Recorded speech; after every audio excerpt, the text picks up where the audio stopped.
Hello students, I am Dr. Umesh Bansod from the Department of English, J.M. Patel College, Bhandara, Maharashtra.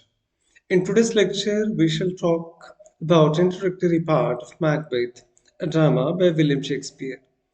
राष्ट्र संत Tukdoji Maharaj Nagpur university Nagpur के BA semester 2 के English literature के syllabus में prescribed drama को हम detail study के लिए समझने का प्रयास करेंगे।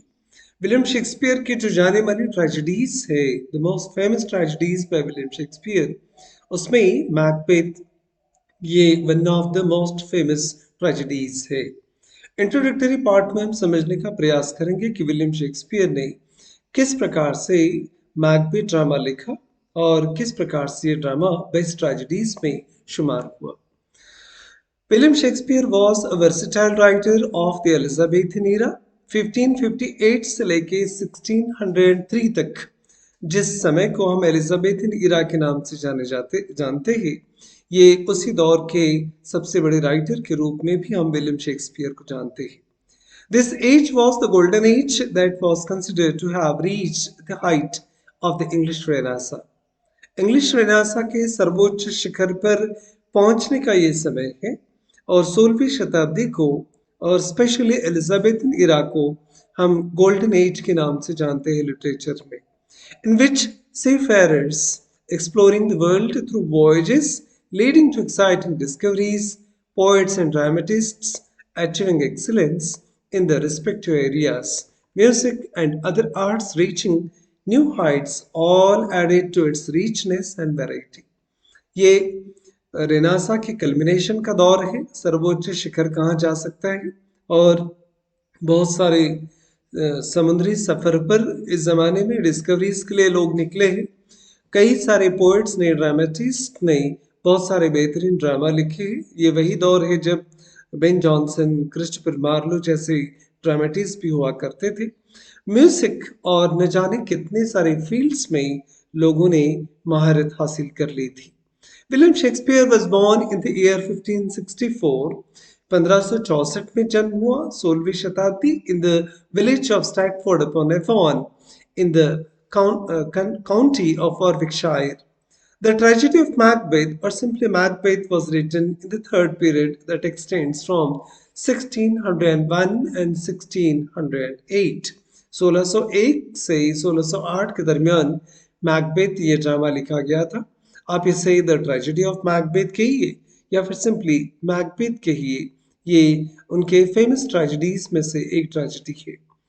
This period is famous for its great tragedies, including the tragedy of Macbeth, the other three being the tragedy of King Lear, the tragedy of Othello, the Moor of Venice, and the tragedy of Hamlet, Prince of Denmark.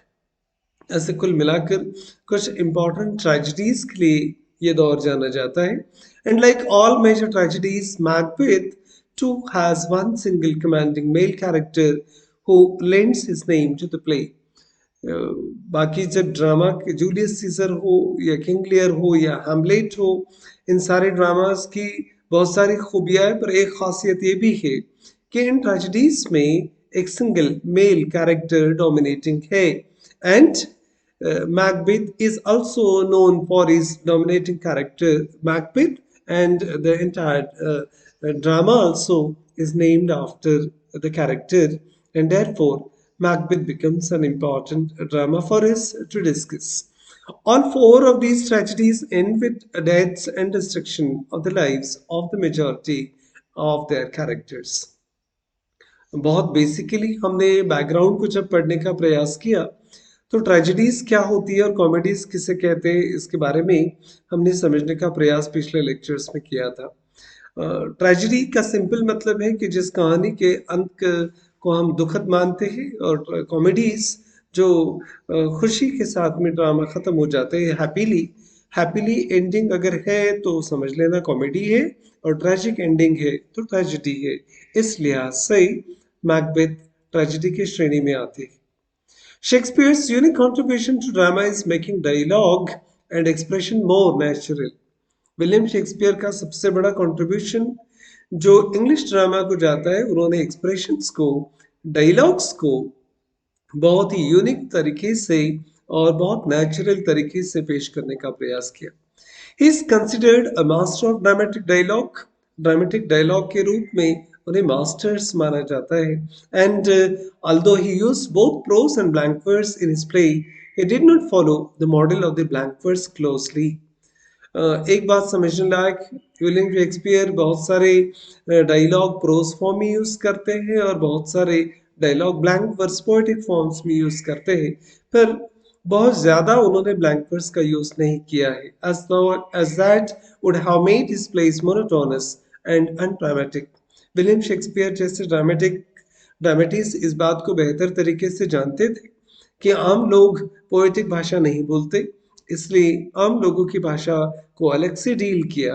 खास जो character है, important character है, royal family से belong करने वाले या high lineage के characters है, ऐसे कैरेक्टर्स के लिए वो पोएटिक वर्स में चले जाते हैं। तो कुल मिलाकर he is very much cautious about dialogue writing, and this becomes his one of the most important characteristics as well. In real life, people do not speak in verse at all. William Shakespeare इस बात को बखूबी जानते थे कि रोजमर्रा की जिंदगी में जो किरदार होते हैं, जो कैरेक्टर्स होते हैं, वो कोई कविता में तो बात करते नहीं।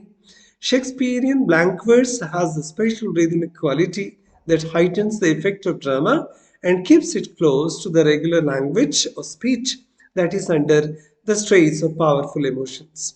और बहुत ही पावरफुल इमोशंस के स्ट्रेस में किस प्रकार की पोएट्री उभर कर आती है, ये मैकबेथ जैसे, हैमलेट जैसे ड्रामा के डायलॉग पढ़ने के बाद बात समझ में आती है। शेक्सपियर की बहुत सारी सोलिलोक्वीज इस बात का उदाहरण है। His use of soliloquies has the rare ability to give the readers deep insight into his characters, reflecting the inner conflicts of their mind. किरदार के दिमाग में, उसके अंतरंग में क्या चल रहा है, ये अगर ऑडियंस को झांक कर देखना है तो विलियम शेक्सपियर के सोलिलोक्वीज बहुत बेहतरीन एग्जाम्पल माने जाते हैं। जब किरदार स्टेज पर अकेले अपनी मन की बात ऑडियंस के सामने रिवील करते हैं, उजागर करते हैं, तो उसे हम सोलिलोक्वीज कहते हैं। तो इन सोलिलोक्वीज के माध्यम से विलियम शेक्सपियर एक मौका रीडर्स को और ऑडियंस को भी देते हैं कैरेक्टर के अंतरंग में, दिमाग में, उसके दिल में झांकने के लिए। The soliloquies of Macbeth are nothing less than psychological studies that make his play one of the most fascinating specimens of the world literature. अगर साइकोएनालिटिक्स की बात करेंगे तो साइकोएनालिसिस आज जिस तरीके से मॉडर्न ड्रामास के बारे में देखते हैं, तो एक साइकोलॉजिकल स्टडी के रूप में भी मैकबेथ के ड्रामा को देखा जा सकता है, क्योंकि मैकबेथ के दिमाग में अलग अलग समय पर क्या क्या चलता है और वो कैसे बिहेव करता है, एक बहुत बेहतरीन ड्रामा विलियम शेक्सपियर ने दुनिया के सामने एक मॉडल के रूप में पेश किया है। And there are as many as 7 soliloquies assigned to the character of Macbeth in the play. Macbeth को तकरीबन 7 अलग अलग सोलिलोक्वीज मिलती है, और ये बेहतरीन एक नमूना है रीडर्स के लिए, स्कॉलर्स के लिए, लिटरेचर के स्टूडेंट्स के लिए कि किस प्रकार से साइकोलॉजिकल एनालिसिस करने के लिए किसी कैरेक्टर के सोलिलोक्वीज मदद करते हैं।